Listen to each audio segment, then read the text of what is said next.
நான் உங்கள் சிப்பிப்பாறை ஜோதிடர் சாதி ராகவன் விஜயபாலன்.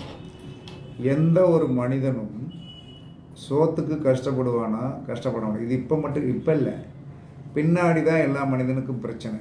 அப்போ யார் ஒருவருக்கு உபயராசியில் மிதனம், கன்னி, தனுசு, மீனத்தில் லக்னாதிபதி இருந்தால் ஜாதகன் எதையும் தேட வேண்டாம், அவனை தேடி எல்லாமே வரும். இது உண்மையா? 100% உண்மை. உங்களுக்கு அப்படி இருந்தால் நீங்கள் ஒரு லக்கி மேன். அதில் எந்த மாற்றுக்கிறது கிடையாது. எனக்கெல்லாம் உபய லக்கணத்தில் என்னுடைய லக்கணாதிபதி இருக்கின்ற காரணத்தினால் நான் எங்கேயும் தேடி போக வேண்டிய அவசியம் இல்லை. ஜோதிடம் படித்த பிறகு இதை பரீட்சித்து பார்க்கும் பொழுது உபயலக்கணத்தில் இருந்தால் அவர்களுக்கு அனைத்துமே தேடி வரும். அவர்கள் வெளியே போய் எந்த விதத்துலையும் எனக்கு தானாக வந்துடும், டேபிள் வரைக்கும் வந்துடும். இது பிறப்பின்